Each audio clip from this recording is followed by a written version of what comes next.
Hey, what's up? This is Chosen, and this is going to be a champion guide and infographic for one of my favorite champions in the game, the reward for completing Faction Wars in its entirety with a 3-star clear on every stage, and that is going to be Lydia Deathsiren. So we'll go over her masteries, how to build her effectively, what sets to use, and all of the different analysis that goes into where she shines and how to use her effectively. Let's get into it.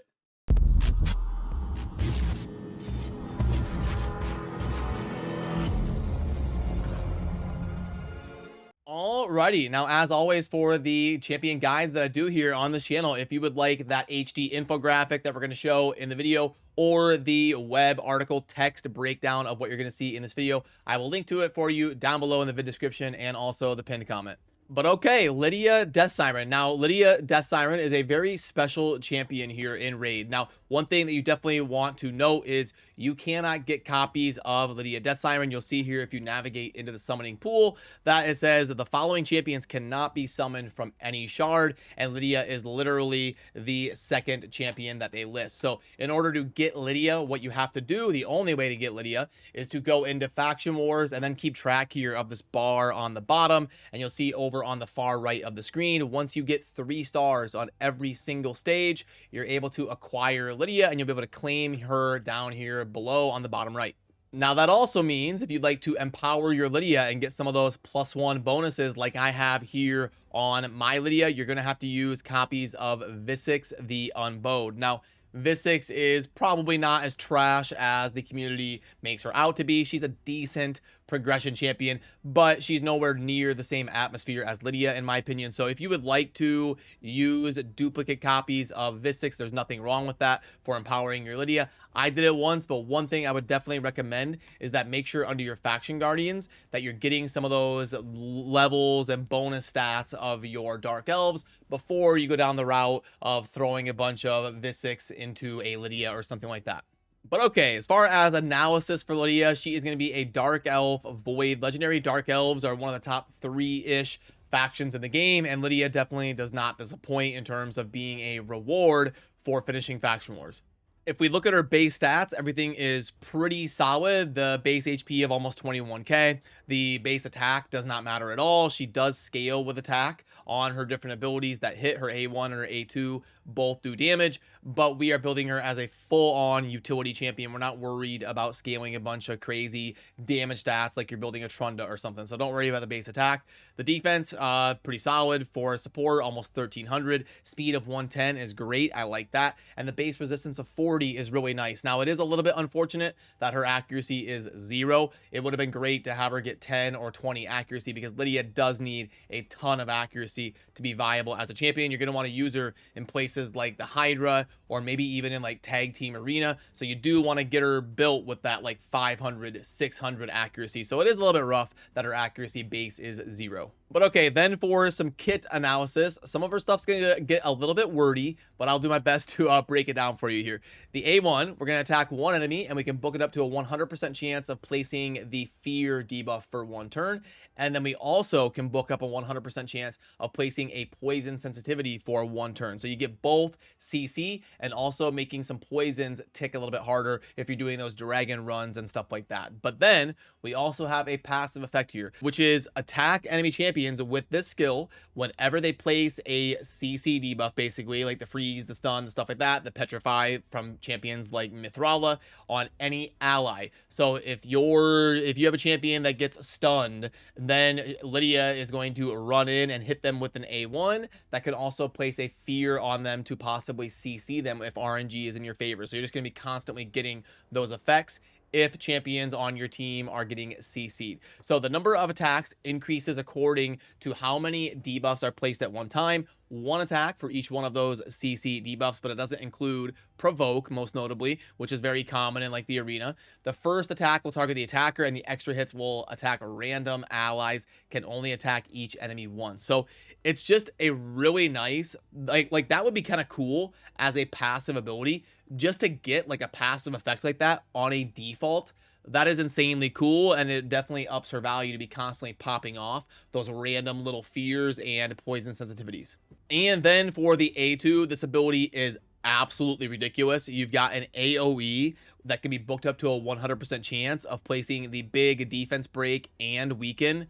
Then also, we're not only going to hinder our opponents, we are also going to buff our allies with strengthen and increase speed. Getting strengthen and speed up on a 3-turn cooldown, just that alone, is really rare in the game. Lydia not only does that, but she also both defense break and weakens your enemies on a 3-turn cooldown. So absolutely ridiculous A2. It's one of the best like PvE A2s in the game.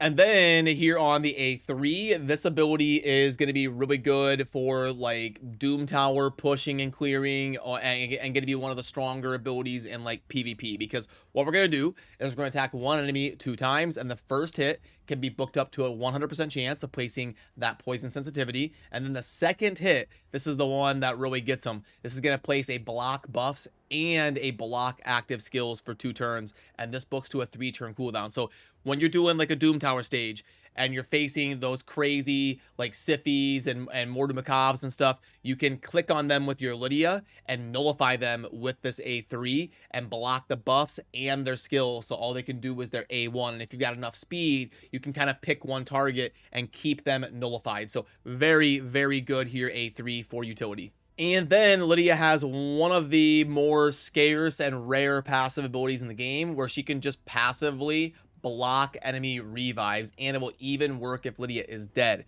Now the crazy thing is, if Lydia is alive when the enemy revive is denied, she will instantly revive all dead allies and grant an extra turn if there are no dead allies. So you're getting kind of like insane value either way. And if Lydia is dead when this happens, then she will go ahead and revive herself, and it will ignore block revive if you're facing again like a Mortal Macabre or something. So basically, when your opponent goes to revive, Lydia is going to block it and take a turn. If Lydia is dead, she's going to revive herself. If you have allies that are dead but Lydia is alive, she's going to revive those allies. So this can just completely devastate. Like you'll get those random like tag team arena matches where like you forget there's a Lydia or something, and you're thinking like, oh, I'm fine, I'll just go ahead and revive, and then Lydia just blocks everything and then takes a turn and then breaks your defense, and you're just completely demolished, and now everything's on cooldown and you just get stomped. So like it's hard to get really consistent value out of this passive, but it is super cool when it happens, and that's why it has a very long cooldown. It might be the longest cooldown in the game at 9 turns, and it only books to 7. So insanely impactful, but it's very hard to get this to happen multiple times. And also about this passive, something that is super cool is you have got the boss like the Frost Spider in the Doom Tower that is going, you have to like bring certain like HP burn or something to make it not revive, but Lydia will block the revive even on something like a Doom Tower boss. So definitely use her in your Frost Spider team, and she will deal with that for you. And then look at this aura. We get the ally resistance in arena by 100. So if you're building a defensive, sturdy, high resistance team, Lydia could even slide in as like a leader for that team. So now let's head on over to the LYDIA DEATHSIREN that I've got built here on my main account, and I'll show you the sets to use, what stats to aim for, the masteries to pick out, and kind of the general building process for LYDIA the DEATHSIREN. Okay, so when we are building a Lydia, the main thing we're trying to prioritize with her is speed and accuracy. After you get good speed and accuracy, then you're just trying to get whatever toughness you can get. You don't really have to prioritize a certain toughness stat or anything, because her base HP, her base defense are both pretty decent. There isn't one that like way outshines the other. And she doesn't have an ability that scales with like enemy or like her HP on a heal or something. So I would just get speed and accuracy, and then as much toughness as you can get after that, and a good blend of HP and defense. And you can see the sets that I've got on her with the perception and the speed, great choices for her. So you would want definitely things like perception, speed, accuracy, and divine speed, and anything that can kind of help her crank up the speed, accuracy, and toughness. You don't really need to go with something like a relentless or anything. It can be decent, but you really just want to get like the raw stat power on her. So that means for the individual pieces, your banner is almost always going to want to be an accuracy one. Your amulet is going to be either defense or HP with the most amount of accuracy that you can get down below. And then your ring is just going to be the most defense and HP you can get. Then on the bottom pieces, you want speed boots basically always, with accuracy and toughness. And then for your chest and your gloves, you're just going to go with like HP and defense percent. Typically, you could go with like an accuracy chest if you're really trying to use her in PvP, or you're struggling to hit the accuracy thresholds you're going to need for the Hydra teams you're trying to use her in, or something like that. But just make sure you're hitting those different thresholds and you'll be good to go.